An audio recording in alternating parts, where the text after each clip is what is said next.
ये कहानी है एक बाप बेटे की जो स्कूटर पर कहीं पर जा रहे होते हैं। तभी जो बाप होता है उसकी नजर पड़ती है रोड के साइड में कुछ लड़कों के ऊपर जो कि कीचड़ में कुछ ढूंढ रहे होते हैं। तो अपना स्कूटर वहां पर रोकते हैं और जाकर के उनसे पूछते हैं कि बेटे क्या ढूंढ रहे हो यहाँ पर। तो उनमें से एक बोलता है कि आपको दिख नहीं रहा है कि ये सामने सोने का फल है, हम उसको पाने की कोशिश कर रहे हैं। उसकी ये बात सुनते ही पिता का ध्यान जाता है उस सोने की फल की तरफ जो चमक रहा होता है।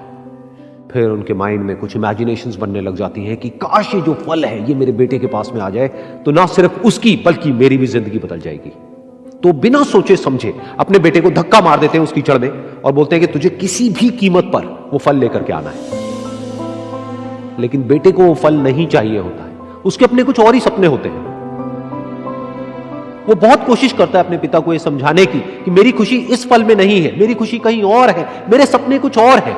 लेकिन उसके पिता उसकी एक नहीं सुनते हैं। वो उसको धक्का मारते हैं उस कीचड़ में और बोलते हैं कि मैं तुझसे पूछ नहीं रहा हूं, तुझे बता रहा हूं कि तुझे वो लेकर के आना है। तो वो बेटा भी अपने बाप के सपने को सच करने के लिए अपनी पूरी जान लगा देता है और पूरी कोशिश करता है कि किसी तरीके से उस सोने का फल उसके हाथ में आ जाए।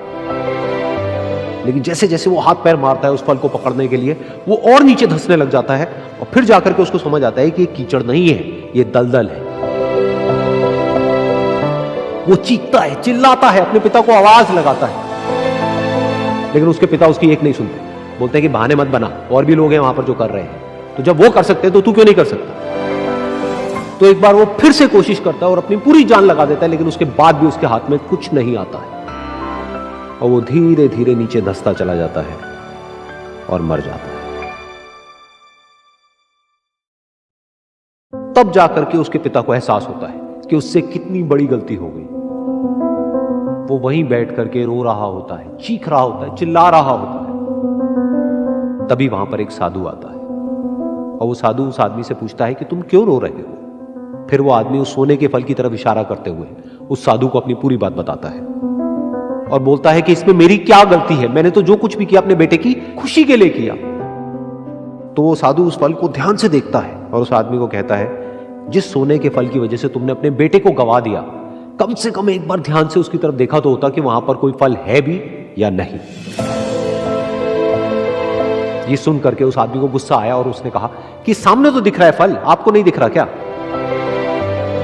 तब वो साधु उस कीचड़ के ऊपर एक पेड़ होता है जिसकी तरफ इशारा करते हैं और बोलते हैं कि वो जिसे तुम देख रहे हो वो उस फल की परछाई है, असली फल वहां पर उस पेड़ के ऊपर है।